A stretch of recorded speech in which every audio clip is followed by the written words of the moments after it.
जय श्री श्याम स्टूडेंट्स, कैसे हैं आप सब। आज हम बात करने वाले हैं टाइम मैनेजमेंट हैक्स के बारे में। कुछ टिप्स एंड ट्रिक्स आपके साथ शेयर करेंगे रिगार्डिंग टाइम मैनेजमेंट, और at the end of the video आपको एक प्रॉपर टाइम टेबल दिया जाएगा जिससे आप कैसे अपने 10 से 12 घंटे का आउटपुट निकाल सकते हैं वो आप समझ पाएंगे। तो वीडियो को एंड तक देखिएगा और वीडियो को लाइक कर दीजिएगा अगर आपको अच्छा लगे तो हम बात करने वाले हैं टाइम मैनेजमेंट हैक्स के बारे में to make your CA journey a more smarter and better. चलिए जी, तो हम स्टार्ट करते हैं। फर्स्ट ऑफ ऑल हमें देखना है कि टाइम मैनेजमेंट होता क्या है। टाइम मैनेजमेंट का मतलब होता है आपको ये देखना है कि किन एक्टिविटीज में मुझे कितना टाइम लगाना है, सो दैट ना तो आपसे कोई एक्टिविटी छूटे और ना ही ऐसा हो कि आप एक काम पे ज्यादा टाइम लगा दें। इसी को बोलते हैं टाइम मैनेजमेंट, और कुछ नहीं है, कोई ऐसे रॉकेट साइंस नहीं है। अभी देखना, आप वीडियो के एंड तक आप बढ़िया से समझ जाओगे। नेक्स्ट हम देखेंगे कि बेनिफिट क्या है। पहले हम कोई काम करने से पहले ये तो देख लें उसके फायदे क्या हैं। तो टाइम मैनेजमेंट से जैसे मैंने आपको बताया, दो चीज तो होती है, ना तो ओवर स्पेंडिंग ऑफ टाइम होता है और ना ही कोई चीज छूटती है। इसके अलावा आपकी प्रोडक्टिविटी बढ़ती है। कैसे? जब आपको पता है कि मैंने टाइम अलॉट कर रखा है हर चीजों को, तो आप जो काम कर रहे हो उस पर ज्यादा मन से काम कर पाते हो, स्ट्रेस कम रहता है, सेल्फ एस्टीम बढ़ती है। जब आप देखते हो आपके टारगेट्स पूरे होते जा रहे हैं तो अपने ऊपर कॉन्फिडेंस बढ़ता है, बैलेंस बढ़ता है लाइफ में। एक्चुअली देखो, टाइम मैनेजमेंट ऐसा नहीं है कि सिर्फ आप स्टूडेंट हो तभी जरूरत है। आफ्टर आपकी स्टडी आपको रियल लाइफ में भी इसकी जरूरत पड़ने वाली है। सेल्फ कॉन्फिडेंस आता है और ऑब्वियसली आपको गोल्स अचीव करने में तो ये हेल्प करता ही है। तो यहाँ तक की बातों में आप ये समझ चुके हो कि टाइम मैनेजमेंट क्यों जरूरी है। अब हम देखते हैं कि टाइम मैनेजमेंट ना करने से क्या होता है। भैया स्ट्रेस होता है, हेडेक होता है, आपको समझ में ही नहीं आता आपको क्या करना चाहिए। कभी कभी आप गलत डिसीजन ले लेते हो और at the end of the day regret feel करते हो। आपको पता नहीं चलता है कि इतना इंपॉर्टेंट चीज जो टाइम है, that is the most valuable thing, उसको यूज कैसे करना है। तो दिक्कत मत लीजिए, at the end of this video आपको अच्छे से समझ आ जाएगा कैसे आपको पढ़ाई करनी है, कैसे आपको अपना पूरा दिन मैनेज करना है ताकि आप पढ़ाई भी कर सकें, अपने लिए भी टाइम निकाल सकें। ऐसा नहीं है ना पूरे दिन पढ़ते ही रहना है, नो। आप देखना, टाइम टेबल इस तरीके से डिजाइन किया गया है कि आपको उसमें सारी चीजें मिलेंगी। तो पावरफुल टिप्स, सबसे पहले हम कॉमन टिप्स के बारे में बात करते हैं। पहले अपने सेट करने हैं गोल्स कि मुझे आज क्या करना है। उसके बाद आपको एक्सपेक्टेशन रखनी है अपनी, लेकिन रीजनेबल। ऐसा नहीं है आपका गोल क्या हो, एक दिन में पूरा सिलेबस हो ही नहीं सकता, या एक दिन में पूरा आपको पूरा लॉ ही पढ़ लेना है, पॉसिबल ही नहीं है। ठीक है, तो आपको ध्यान रखना है कि रीजनेबल एक्सपेक्टेशंस रखी हैं, अनरीजनेबल एक्सपेक्टेशन आपको नहीं रखनी। दूसरी चीज, जो भी आपने आज का गोल सेट किया है उसके स्केड्यूल बनाओगे। स्केड्यूल बनाने में हम आपकी मदद करेंगे, टाइम टेबल आपको प्रोवाइड कराएंगे। रिवाइज करोगे, रिविजिट करोगे प्लान में। देखो, आप फर्स्ट डे प्लान को फॉलो कर रहे हो सकता है आपको ऐसा लग रहा हो कि मैंने ज्यादा ही टाइम दे दिया, जरूरत नहीं थी, या आपको ऐसा लगे at the end of the day कि मैंने कम टाइम दिया है, मुझे और टाइम देने की जरूरत थी पर्टिकुलर टॉपिक को या पर्टिकुलर सब्जेक्ट को। तो आप अपने प्लान को थोड़ा सा फ्लेक्सिबल बनाओगे ताकि उसको आप रीस्केड्यूल भी कर सकें, रिवाइज कर सकें उसको। Clear? And the most important thing जो आपको टाइम मैनेजमेंट में हेल्प करेगी, डू नॉट प्रोक्रेस्टिनेट। प्रोक्रेस्टिनेशन का मतलब होता है चीजों को डिले करना। हमारी आदत होती है अरे बाद में कर लेंगे, कल कर लेंगे। नो, जो कल करना है वो अभी करना है, आज ही काम करके खत्म करो। तो प्रोक्रेस्टिनेशन को तो बिल्कुल अवॉइड करना है। स्टूडेंट लाइफ के लिए सबसे बड़ा खतरा है ये। आपको क्या करना है, स्मार्ट गोल्स रखने हैं। गोल्स स्मार्ट रखने का मतलब है मेजरेबल होने चाहिए। कितने चैप्टर करने हैं, कितना आपको कितने क्वेश्चंस प्रैक्टिस करने हैं, कितने चैप्टर्स करने हैं, कितने मॉक टेस्ट पेपर करने हैं, काउंटेबल मेजरेबल होने चाहिए। ठीक है, और टाइम ओरिएंटेड होने चाहिए। कितना टाइम किस में लगाना है ये पहले से आपको डिसाइड होना चाहिए। अपने गोल्स को प्रायोरिटाइज करेंगे। पहले तो प्रायोरिटाइज करना है कौन सा सब्जेक्ट में मुझे ज्यादा दिक्कत होती है, उसको आप पहले रखो। बिकॉज ऑब्वियसली जिस सब्जेक्ट में आपको ज्यादा दिक्कत है उसे आपको पहले करना चाहिए ताकि आप ज्यादा टाइम उस पर स्पेंड कर सकें उनकी रिविजन्स पे। Work on the most important thing. First मैं आपको बता चुकी हूँ, जो ज्यादा इंपॉर्टेंट है, जो आपको ज्यादा डराता है सब्जेक्ट, उस पर सबसे पहले काम करो। डन। उसके बाद अब आपने क्या किया था, आपने गोल्स बनाए थे। गोल्स को छोटे छोटे पार्ट्स में बांटना है। जैसे आपने बोला है कि मुझे 1 महीने में मुझे पूरी लॉ खत्म करनी है, ये था आपका गोल। अब गोल को छोटे छोटे टास्क में डिवाइड करो। ठीक है, कि मुझे फर्स्ट वीक में ये करना है, सेकंड वीक में ये करना है, थर्ड वीक में ये करना है, फोर्थ वीक में ये करना है। ऐसे आपको बड़े गोल को छोटे छोटे टास्क में डिवाइड करना है। आप एक टाइमलाइन बनाएंगे अपने खुद के लिए और उस पर स्टिक रहेंगे। हर काम के लिए टाइमलाइन बनेगा। जैसे मैंने आपको बताया कि 1 वीक में मुझे एक, सपोज आपने ऐसा डिसाइड किया कि 1 वीक में इंडियन कॉन्ट्रैक्ट एक्ट करना है, तो उस पर स्टिक रहो। 1 वीक में उसको कंप्लीट करना है आपको। क्लियर? किसी दिन कम पढ़ाई होती है, दूसरे दिन ज्यादा कर लो, पर आपको करना है टाइमली कंप्लीशन। सबसे पहले अपना रूटीन फिक्स करना पड़ेगा इसके लिए, और एक फिक्स आपका पैटर्न होना चाहिए सोने का और उठने का। तीसरी चीज आपको ध्यान रखनी है, ये देखो आप ये टाइमलाइन वाला कभी कब फुलफिल कर पाओगे, जब आप लंबा बैठोगे। एक चीज के लिए जब आप बैठ रहे हो तो ऐसा नहीं है 15 मिनट पढ़े, 20 मिनट पढ़े, 1 घंटा पढ़े फिर उठ गए। नो, एक बार जब आप बैठ रहे हो, सारी चीजों से अपने आप को फ्री करके आप पढ़ाई करने बैठ रहे हो, तो मिनिमम आपको 3 से 4 घंटे की एक सिटिंग देनी है। ठीक है, 3 आवर्स तो मिनिमम है ही, इससे कम तो देखो आप फिर कोई आउटपुट ही नहीं निकल पाएगा। तो try sitting for longer, at least 3 hours आप एक बार में बैठोगे पढ़ने के लिए। और क्योंकि क्या होता है, बार बार ब्रेक लोगे, बार बार आपका फोन की तरफ ध्यान जाएगा, बार बार आपको कोई डिस्ट्रैक्शन दिख जाएगा, तो बार बार जितना हो सके उतना ब्रेक को मिनिमाइज करोगे ताकि डिस्ट्रैक्शंस मिनिमाइज हो। Be carefully engaged, be fully engage with the task in front of you का मतलब है, जैसे मैंने आपको बताया कि 1 वीक में अगर आपने ऐसा सोचा है कि मुझे इंडियन कॉन्ट्रैक्ट एक्ट खत्म करना है, तो जब आप इंडियन कॉन्ट्रैक्ट एक्ट कर रहे हो तो अपने आप को कंप्लीटली उसी में इन्वॉल्व रखो। ऐसा नहीं है फिर आपको इंडियन कॉन्ट्रैक्ट एक्ट करते हुए मैथ्स याद आ रहा है, या मैथ्स करते हुए इंडियन कॉन्ट्रैक्ट एक्ट याद आ रहा है, या फिर आप मैथ्स कर रहे हो तो अकाउंट्स याद आ रहा है। नहीं, जो सब्जेक्ट आप कर रहे हो, जो चीज आप पढ़ रहे हो, अपना पूरा माइंड उसी में लगाओ। अब क्या होगा अगर आप ऐसा करोगे कि आप पढ़ कुछ और रहे हो, सोच किसी और चीज के बारे में रहे हो, तो ना तो जिसके बारे में सोच रहे हो वो हो पा रहा है, और ना पढ़ पा रहे हो वो हो पा रहा है। क्लियर? तो ये तो बहुत इंपॉर्टेंट है, इसको तो आप नोट डाउन कर लो। नोट तो सारा ही कर लो, इसको तो बोल्ड में नोट कर लो। सबसे बड़ी प्रॉब्लम यही करते हैं बच्चे, एक क्वेश्चन कर रहे होते हैं, लॉ पढ़ रहे होते हैं, लॉ के क्लास में कहेंगे मैम मैथ्स नहीं हो रही।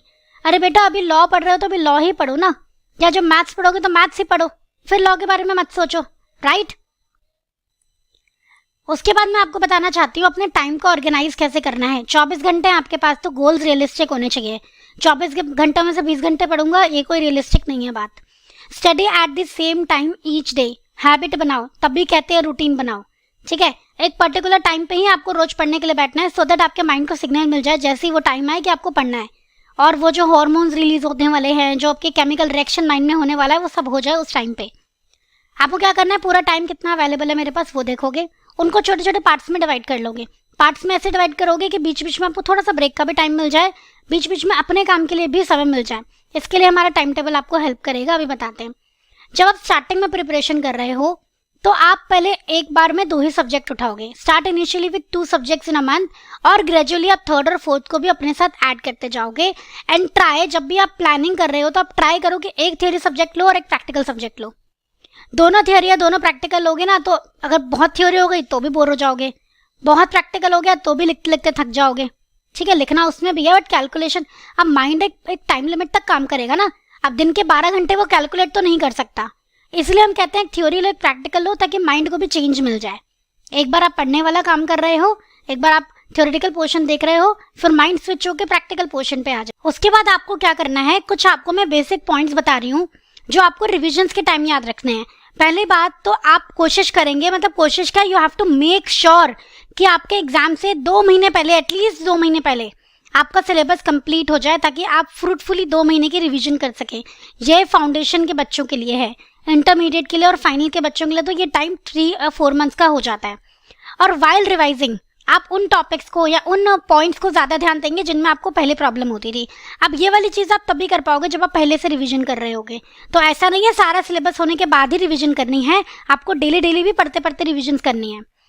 फिर आपको क्या करना है, जैसे अब आप रिवाइज कर रहे हो तो आप उन क्वेश्चंस को मार्क कर लो, उन पॉइंट्स को मार्क कर लो जो आपको प्रॉब्लम क्रिएट कर रहे हैं, जिनको सॉल्व करने में आपको प्रॉब्लम आ रही है। अकाउंट्स का हो गया, मैथ्स का हो गया, लॉ का हो गया, ई को बीसी के इंपॉर्टेंट पॉइंट्स हो गए जो आप नाम भूल रहे हो बार बार, जो आप इंपॉर्टेंट डिटेल्स बार बार भूल रहे हो, आप मार्क करते जाओ।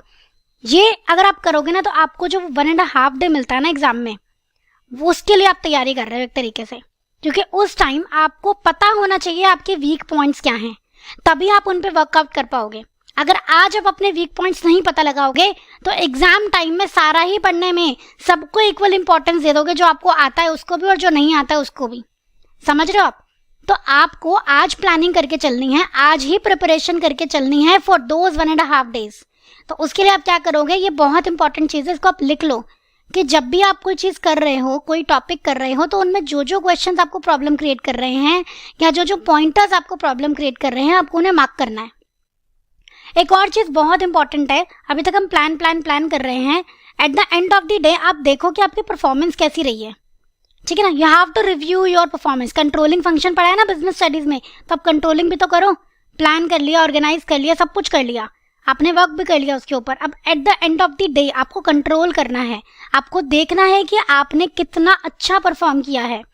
तो इससे क्या होगा, पहली बार जब आप at the end of the day सारा अपना टारगेट खत्म करके आपकी स्टडी पीरियड के एंड के बाद 15 मिनट्स दोगे, आप देखोगे कि मैंने क्या सोचा था और क्या किया है। इससे आपको पता लगेगा कि आपने टाइम वेस्ट अगर किया है तो कहाँ किया है, कौन से ऐसे अनप्रोडक्टिव काम थे जिनको आप अवॉइड कर सकते थे। सोचना, पता चलेगा आपको कि अरे यार मैं यहाँ ये काम नहीं करता तो शायद मुझे थोड़ा सा और टाइम मिल जाता, या फालतू में मैंने काम किया, मुझे अच्छा भी नहीं लगा, ज़बरदस्ती मुझे ये चीज़ करनी पड़ी, पता लग जाएगा। तो आप आगे से फिर उनको अवॉइड कर पाओगे। Minimise use of gadgets use करने हैं अपने आप को जो जहाँ इंपॉर्टेंट है बस वहीं पे। उसके अलावा आप कोशिश करेंगे हार्ड कॉपी में चीज़ों को पढ़ने की, बिकॉज आप उस पर लिख सकते हो, आप उन्हें हाईलाइट कर सकते हो, आप उनको कलर कर सकते हो, आप उन पे फोटोग्राफिक मेमोरी यूज़ हो जाती है।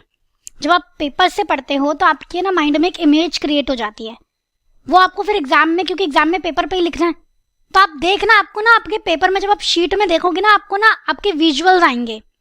मुझे तो आते थे, आप करके देखना। जब आप पेपर से चीज़ें पढ़ोगे तो एग्जाम टाइम में आपको उसके विजुअल्स आते हैं पेपर पे, बहुत हेल्प करता है, आपको याद आ जाती हैं चीज़ें अगर आप कुछ भूल रहे होते हो तो। Have proper diet and sleep, सारी चीज़ों में अपनी डाइट और नींद को नहीं छोड़ना। एक्सरसाइज तो करनी ही है, exercise is also non negotiable, यहाँ लिख लो, बिना एक्सरसाइज के नहीं चलेगा। डाइट स्लीप तो सबसे इंपॉर्टेंट है, और एक्सरसाइज आपको करनी है। आप एक्सरसाइज कुछ भी कर सकते हो, आप प्रॉपर एक्सरसाइज में जा सकते हो, लेकिन हाँ दिन के आधा घंटा दो, कम से कम दो। आपको डांसिंग अच्छी लगती है, आप उस वहाँ पे वो वाली एक्सरसाइज कर सकते हो जो भी आपको अच्छा लगता है। There should be some physical movement also, क्योंकि आपको सारे दिन बैठ के फिर पढ़ना ही है। क्लियर? बहुत इंपॉर्टेंट थिंग है लर्न टू से नो। बहुत बच्चे गलती करते हैं, अपने फ्रेंड सर्कल में फंस जाते हैं।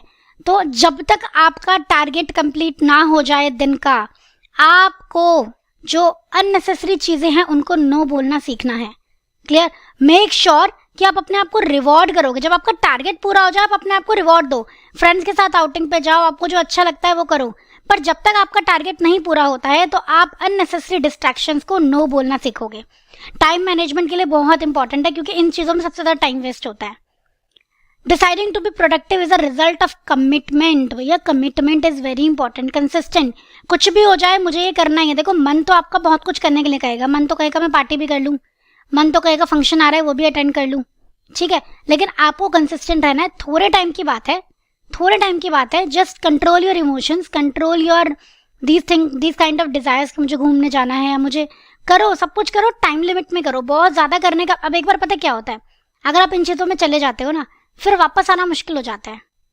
अगर आप ऐसे डिस्ट्रैक्शंस में एक बार चले जाते हो ना, प्रॉब्लम डिस्ट्रैक्शन नहीं है, प्रॉब्लम ये है कि वहाँ से वापस आना मुश्किल हो जाता है। तो कंसिस्टेंट रहो, अपनी पढ़ाई के लिए अपने टाइम टेबल पे स्टिक रहो। और बेसिकली जैसे जैसे एग्जाम पास आते हैं अब तो आपको स्ट्रिक्ट हो जाना। अब आपके सामने आने वाला है बच्चों the hero of the day, that is the time table, जिसमें आप मिनिमम 12 घंटे पढ़ पाएंगे। इवन ज़्यादा का प्रोविजन लगा है, बट आप इनमें से 12 आवर्स भी पढ़ पाते हैं तो बहुत अच्छी बात है। सबसे पहले आपको मैं यहाँ पे सजेस्ट करूँगी कि आप जल्दी उठेंगे मॉर्निंग में। बाकी अगर आप रात को देर तक पढ़ते हैं तो फिर आप अकॉर्डिंगली थोड़ा सा टाइम टेबल अपने हिसाब से एडजस्ट कर लेना। But according to me, my personal experience, this is the best time table.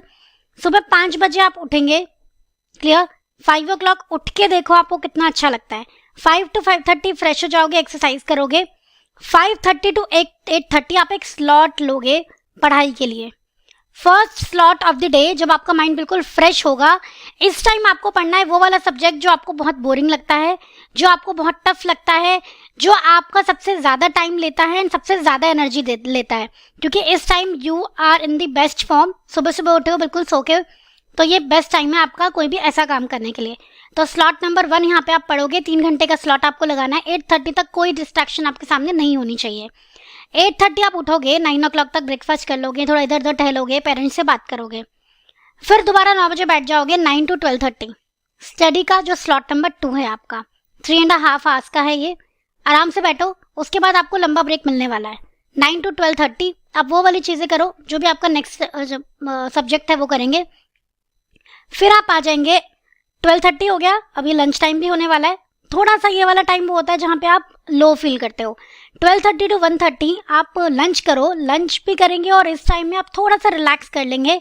If you want to have take a nap you can have, सो जाओ थोड़ी देर अगर सोना चाहते हो। कोशिश करो आधा, इसमें आप जैसे मैंने 1 घंटा दिया है तो आप 15-20 मिनट्स में अपना लंच कर लो और उसके बाद थोड़ी देर के लिए आप सो जाओ। आप चाहो थोड़ा सा देखो, आप यहाँ पे अपना मॉडिफिकेशन कर सकते हो, you can make it to 2 maximum, इससे ज़्यादा नहीं। उसके बाद अपना थर्ड स्लॉट में पढ़ने बैठोगे आप, स्टडी स्लॉट 3 1:30 to 5 का मैंने यहाँ पे रखा है। थोड़ा सा बड़ा है ये वाला स्लॉट, सबसे बड़ा स्लॉट है ये आपके लिए। अब इसके बाद आपको एक रिवॉर्ड मिलने वाला है तो इसलिए थोड़ा सा यहाँ पे लंबा बैठेंगे। चीज़ों को जो रिवाइज करने वाला टाइम है, आपको राइटिंग प्रैक्टिस करनी है, टेस्ट पेपर्स देना है, इसलिए यहाँ पे थोड़ा एक्स्ट्रा टाइम आपको दिया गया है। उसके बाद 5 बज जाएंगे, 5 to 6 go for a walk, बाहर देख के आओ क्या हो रहा है। जो भी आपको अच्छा लगता है, कोई आपकी हॉबी है वो आप परस्यू कर लो। किसी को पेंटिंग करना अच्छा लगता है, किसी को थोड़ा सा राइटिंग करना अच्छा लगता है, वो आप यहाँ कर सकते हो। 1 घंटे का टाइम आपको दिया है। 6 बज गए हैं, वापस आ जाओ और फिर से आप पढ़ने बैठ जाओ 6 to 9, study slot number 4। 4 slot में आपको पढ़ना है। एक साथ बैठ के 10 से 12 घंटे कभी नहीं पढ़ना होता। स्लॉट बनाए हैं, बीच में ब्रेक भी लिया है, सो दैट आपको ऐसा ना लगे कि मैं पढ़ ही रहा हूँ पूरे दिन से। 9 to 10 आप डिनर करो, बुक रीडिंग करो। बुक रीडिंग इज प्रेफरेबल क्योंकि उसके बाद आपको नींद बहुत अच्छी आती है। या कोई भी ऐसा काम जो गैजेट्स के बिना हो सकता है, बुक रीडिंग भी फिजिकल करनी है तो कोई भी ऐसा काम आप करना चाहते हो जो गैजेट्स के बिना हो सकता है, अपनी हॉबी भी यहाँ पे आप कर सकते हो। This will be your me time without gadget. Scroll नहीं करना है आपको, इंस्टाग्राम एंड ऑल, इन सबसे थोड़ा सा दूर रहना है अब तो एटलीस्ट। क्लियर? तो ये था आपका टाइम टेबल। आप देखो यहाँ पे लिखा 12 घंटे है, बट आप देखोगे ना तो एग्जैक्टली ज़्यादा ही आउटपुट निकल रहा है। 3 घंटे का स्लॉट नंबर 1 है आपको, 3.5 आवर्स का स्लॉट नंबर 2 है, 6.5 आवर्स। फिर उसके बाद 1:30 to 5, तो आप देखोगे यहाँ पे 3.5 घंटे का आपका ये स्लॉट निकल रहा है। तो आपका कितना हो गया था, 6.5 और 9.5 और फिर 12.5, तो आप देखो 12.5 आपके आवर्स निकल रहे हैं। तो जो बच्चे कहते हैं 12 घंटे कैसे पढ़े, उनके लिए ये रहा टाइम टेबल, इसको फॉलो कर लो अगर आप अपना टाइम टेबल नहीं बना सकते हो तो।